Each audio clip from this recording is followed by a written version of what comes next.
जय हिंद बच्चों। तो यहाँ पर हम आपके लिए अर्धवार्षिक परीक्षा 2025-26 के लिए कक्षा 12 का विषय जीव विज्ञान का प्रश्न पत्र लेकर आए हैं। अगर आप लोग क्लास 12th में हैं, हाफ ईयरली एग्जाम 2025-26 देने जा रहे हैं, तो ये प्रश्न पत्र आपकी एग्जाम के लिए इम्पोर्टेंट हो सकता है। तो आप लोग इस वीडियो को पूरा एंड तक देखिएगा।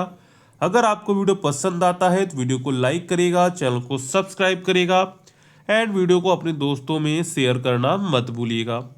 तो यहाँ पर हमारा जो सबसे पहला प्रश्न आता है, इसमें आपको जो है 4 ऑब्जेक्टिव क्वेश्चंस देखने को मिलते हैं, जिसमें हमारा सबसे पहला प्रश्न रहता है वेलिस्नेरिया में परागण किसके द्वारा होता है?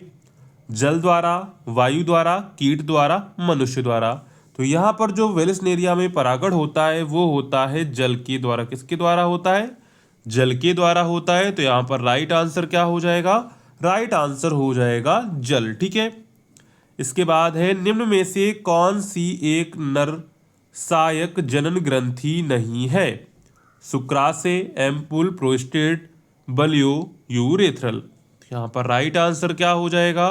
राइट आंसर हो जाएगा एम्पुल, यानी कि ऑप्शन नंबर यहाँ पर आपका जो है सेकंड वाला करेक्ट हो जाएगा। इसके बाद है पेनिसिलिन की खोज किसने की थी? बीजमान ने, स्मिथ ने, फ्लेमिंग ने, कोई नहीं। तो यहाँ पर राइट आंसर क्या हो जाएगा?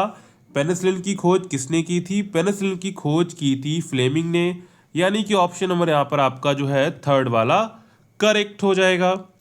इसके बाद है मनुष्य में संतान का लिंग निर्धारित होता है माँ के लिंग गुणसूत्र से, अंडाणु से, शुक्राणु की माप से, पिता के लिंग गुणसूत्र से। तो यहाँ पर राइट आंसर क्या हो जाएगा? राइट आंसर हो जाएगा पिता के लिंग गुणसूत्र से जो है मनुष्य में संतान के लिंग का निर्धारण होता है। तो यहाँ पर राइट आंसर ऑप्शन नंबर आपका फोर्थ वाला करेक्ट हो जाएगा। इसके बाद इसी में आपका दूसरा प्रश्न रहता है, जिसपे हमारा सबसे पहला प्रश्न है टेप टेम कहाँ स्थित होता है, इसका क्या तात्पर्य है? तो ये जो है टेम टेम कहाँ पाया जाता है? जो टेम टेम होता है ये पराग कोश की सबसे आंतरिक परत है जो विकासशील पराग कणों को पोषण प्रदान करती है। ये टेप टेम क्या होता है? टेप टेम जो होता है वो पराग कोश की सबसे आंतरिक परत होती है जो विकासशील पराग कणों को पोषण प्रदान करती है। इसके बाद है डाउन सिंड्रोम का क्या कारण है? तो डाउन सिंड्रोम जो होता है 21वें गुणसूत्र की त्रिसूत्रता के कारण होता है, जिसमें व्यक्ति में गुणसूत्र 21 की एक अतिरिक्त प्रतिलिपि होती है। इसके बाद है डीएनए व आरएनए में कोई दो अंतर बताने हैं। तो डीएनए में जो है डीऑक्सी शर्करा होती है और जबकि आरएनए में राइबोस शर्करा होती है। इसके बाद डीएनए में थाइमिन होता है जबकि आरएनए में इसके स्थान पर यूरेसिल होता है।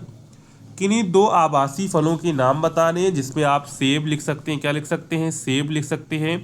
और आप स्ट्रॉबेरी का नाम लिख सकते हैं। क्या लिख सकते हैं? सेब और स्ट्रॉबेरी। इसी में आपका अगला है जलीय परागण करने वाली किन्हीं दो पौधों के नाम लिखिए। तो इसमें आप लिख सकते हैं, अभी आपने लिखा था वेलिस्नेरिया। क्या हो जाएगा? वेलिस्नेरिया हो जाएगा, क्योंकि इसमें भी जलीय परागण होता है। और दूसरा आप लोग लिख सकते हैं हाइड्रीला। क्या लिख सकते हैं? हाइड्रीला। ठीक है। इसके बाद इसी में आपका लघुत्तरीय प्रश्न रहता है, जिसमें आपका तीसरा प्रश्न रहता है मेंडल ने मटर के पौधे के कितने जोड़ी लक्षणों का अध्ययन किया था?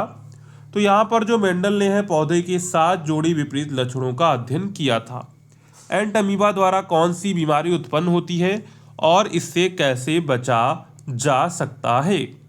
इसके बाद इसी में आपका अगला है वॉटसन एवं क्रिक द्वारा प्रस्तावित डीएनए का द्विकुंडलित मॉडल का नामांकित चित्र बनाइए। ये सबसे ज़्यादा इंपॉर्टेंट क्वेश्चन है, बार बार एग्जाम में आपके पूछा जाता है, आपके बोर्ड एग्जाम में भी देखने को मिलता है, तो इसको आप अच्छे से तैयार कर लेंगे। ठीक है। इसके बाद 10% के नियम से आप क्या समझते हैं? भ्रूण पोर्स पर आपको टिप्पणी लिखनी है। इसके बाद आ जाते हैं आपके दीर्घोत्तरीय प्रश्न, जिसमें हमारा चौथा प्रश्न का पहला प्रश्न है अनिषेक फलन तथा बहुभ्रूणता में क्या अंतर है? जैव उर्वरक क्या है? इन्हें रासायनिक उर्वरकों से बेहतर क्यों माना जाता है? इसके बाद है मानव शुक्राणु का नामांकित चित्र बनाइए। परागण क्या है? परागण में जंतुओं की भूमिका का वर्णन कीजिए। इसी में आपका पांचवा प्रश्न रहता है। तो पांचवें प्रश्न में देखिए क्या कहा गया है, पारितंत्र में ऊर्जा प्रवाह पर आपको टिप्पणी लिखनी है। दोहरे निषेचन का क्या अर्थ है उसको आपको समझाना है। उत्पादक व अपघटक में क्या अंतर है वो आपको बताना है। और इसके बाद है अंडाणु जनन से क्या समझते हो। ये सभी क्वेश्चंस आपको 3-3 नंबर में, ये भी आपको जो है 3-3 नंबर में देखने को मिलते हैं। और ऊपर वाले जो प्रश्न हैं यहाँ पर, ये आपके जो है तीसरा प्रश्न होता है ये आपको 2-2 नंबर में देखने को मिलता है। और यहाँ पर जो आपका दूसरा प्रश्न होता है ये आपका 1-1 नंबर का होता है। ठीक है, इसके बाद आगे चलते हैं। इसी में आपका जो है 6वां प्रश्न है, डीएनए फिंगरप्रिंटिंग से आप क्या समझते हैं, समझाइए। ये डीएनए फिंगरप्रिंटिंग बार बार एग्जाम में पूछा जाता है, इसको भी आप अच्छे से तैयार कर लेंगे। चित्र की सहायता से द्विसंकर क्रॉस की व्याख्या कीजिए। एड्स रोग पर टिप्पणी लिखिए व इसके रोकथाम के लिए क्या उपाय करने चाहिए। इसी में आपका घ पार्ट रहता है, निम्न में से टिप्पणी लिखिए, यौवन आरंभ और इसके बाद जो है जनसंख्या विस्फोट। इसके बाद आता है आपका विस्तृत द्वितीय प्रश्न, जिसमें आपका 7वां प्रश्न रहता है, पारितंत्र को परिभाषित कीजिए तथा इसके घटकों का वर्णन कीजिए। इसी में आपका 8वां प्रश्न है, मेंडल के पृथक्करण के नियम की व्याख्या कीजिए अथवा बायोगैस संयंत्र का सचित्र वर्णन कीजिए। इसी में आपका अगला है, निम्न पर आपको टिप्पणी लिखनी है, अपूर्ण प्रभाविता और लिंग गुणसूत्र। अथवा करके आपको दूसरा दिया गया है, जैव विकास से आप क्या समझते हैं तथा डार्विनवाद पर संक्षिप्त विवरण दीजिए।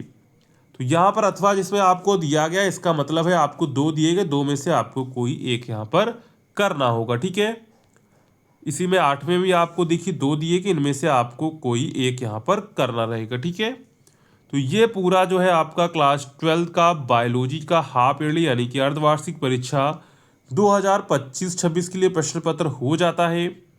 अगर आपको ये वीडियो पसंद आई हो तो वीडियो को लाइक करिएगा। ठीक है, चैनल को सब्सक्राइब करिएगा एंड वीडियो को अपने दोस्तों में शेयर करना मत भूलिएगा। मिलते हैं नेक्स्ट वीडियो में, तब तक के लिए जय हिंद बच्चों।